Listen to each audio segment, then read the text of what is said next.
si nous ne prenons pas garde d'organiser notre milieu, avoir une structure de contre-défense, et j'avoue que notre raison d'être dans la société n'aura pas de sens. Et c'est là où nous avons pu créer l'association de semences paysannes, de culture de semences paysannes au Sénégal. Mais le souci qu'on avait en ce temps, on n'avait qu'un seul objectif, c'est de la sauvegarde de la semence paysanne, uniquement.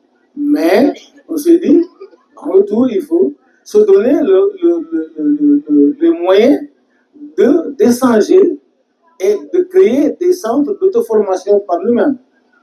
Parce que, en son temps au Sénégal, on était des ridicules, parce que je me rends compte, à un atelier à Hambourg, on nous a traité du n'importe quoi, que la semence paysanne n'existe pas, que la semence paysanne n'est qu'une graine. Parce que pour le chercheur, pour le scientifique, la graine, elle n'est pas semence. Que les paysans n'ont que des graines, une pas semence. Et que biologiquement, la graine, dans la biologie, on dit toute graine, toute espèce végétale, que ce soit humaine, est destinée à la reproduction. Ce n'est pas la quantité ni la qualité, c'est la graine, on parle de la graine. Donc on dit, nous, on se maintient dans ce constat-là pour également reconduire cette affaire. Mais au-delà, on s'est dit, il faut arriver à dire que quelle est la place de la semence dans le milieu paysan ou bien dans nos communautés.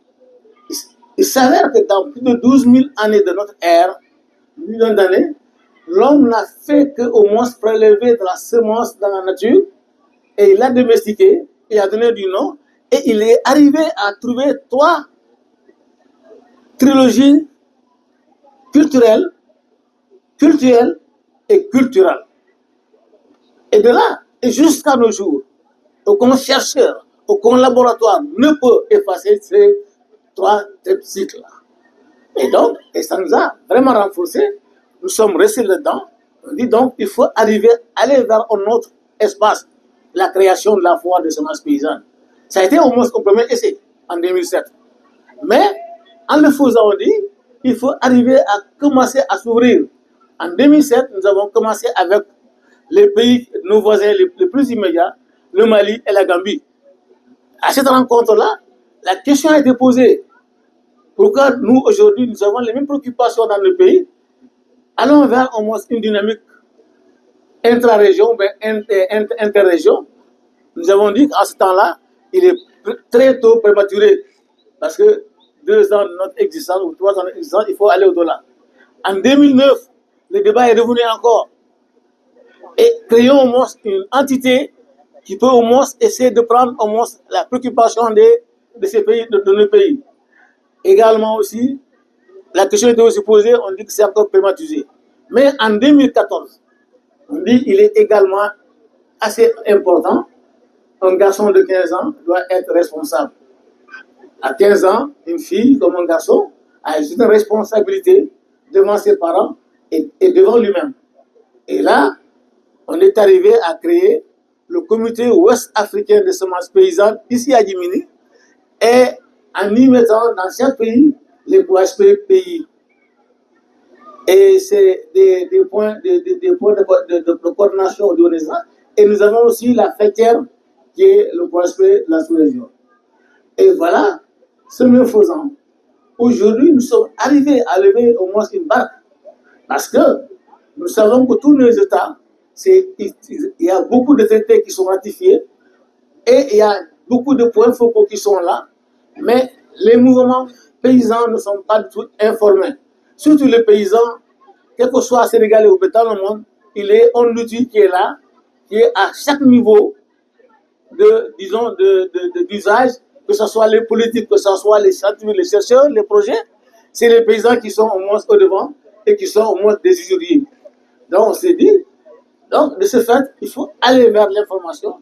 Et c'est là, en 2014, nous avons trouvé que les semences paysannes, qui sont au moins ailleurs sous-estimées, mais ils sont en train d'être brevetés par les tiers, sans que les paysans le sachent.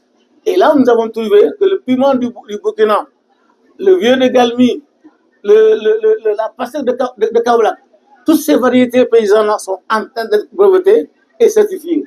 Et donc, en 2014, le débat a été posé pour qu'aujourd'hui, que ce mouvement de POASP soit au moins un mouvement très fort. Et là, je pense que cette fois, cette 8e édition est au moins pour moi assez important pour que les POASP pays qui sont là aujourd'hui, nous allons créer un espace qui nous permette au moins d'arriver à renforcer la structuration du POASP de nos États pour que ce soit devenu au moins un mouvement reconnu et un mouvement de contrepoids dans la sous-région comme tant d'autres mouvements. Et pour ce faire, il est aussi important que chacun de nous, dans son pays, se prend la responsabilité de s'engager sur le plan d'échange et de la communication sur la question de la semence paysanne. Parce qu'aujourd'hui, aucun projet dans ce monde-là, ou bien en Afrique, dans tous les projets, il est inscrit programme de semence paysanne. Et pourtant, en 2003, même 2014, aucun projet n'accepte de parler de l'agroécologie et n'accepte de partager au moins des informations sur le concept de semence paysanne. Donc, si cela étant, nous les paysans là, essayons d'organiser notre dynamique et que ce soit assez forte, assez conséquente. Et sur ces mots, je vous remercie.